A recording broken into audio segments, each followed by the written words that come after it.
So I've backed up just a little bit more. I've zoomed into 22 millimeters. It's amazing how much larger that makes a house loom in the background.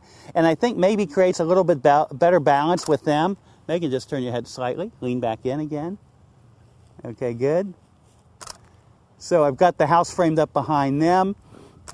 I'm at 22 millimeters here. I got the driveway line leading up to them. And I think it's making a pretty photograph. We're still picking up the clouds. Zoom back just a fraction, happy again. Maybe a vertical for the fun of it. Good, good, good. Big hug, you guys, big hug. I think we got a cool series of images just right out here in the driveway. So where did we start? We started with the basic, just the basic lighting and the posing. We talked about full face, 2/3 and profile. We moved into the classic lighting patterns of butterfly, loop, Rembrandt split, and rim lighting. We walked through all that, basically set the foundation series for a lot of the things I talk about in all these DVDs and videos. Then what we do? Then we moved in and we actually moved through the hotel and we found some beautiful window light areas, some dramatic areas, and we got some great photographs of our bride full length and head, and 3/4 length too. Then we did some additional photographs of the groom against the piano, some neat foliage behind him and so forth, again, just using the natural light. We wrapped up down at the hotel, it happened to be the Marriott in downtown Tampa. For me, at a balcony position, shooting down on them, just with the buildings in the background, all the architecture in the background, and our light behind them on the ground. And it gave us a really neat dramatic photograph. I went down to ground level. That gave me that wonderful expanse looking back up. Say the bride and groom didn't really move, but it just gave me that wonderful expanse of them looking up, and just gave us some really neat architectural pictorials there too, again with the light behind them.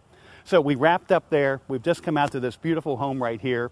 And again, we took the lessons that we learned in those several first segments and just put them into practice here. We talked about window light again, those beautiful portraits that we had of Megan, the profiles and the 2/3 and so forth, and just kind of worked that whole area there. And then we kind of expanded on that. We brought in our extra light with Aaron, with the umbrella, with bouncing off the walls, with all kinds of different techniques I kind of threw at you in this particular segment right here at this location that just gave us a wonderful variety of bridal images.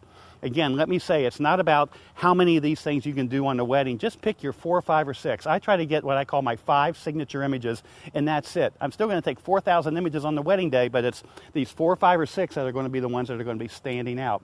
Sure, we got all the candids and all the spontaneity and the ceremony and the groups and all that other stuff, but it's these couple images that really kind of let you kind of raise your head above the crowd and let your clients seek you out because of these differences that we're trying to create here. So again, let me say, we moved through the house. I think we got a great series of images here. We came outside, both in the back of the house and here in front of the house, and just showed how we can balance the daylight with flash and everything to create some really, really cool images. So I think we're pretty inclusive in this whole DVD number 3 here.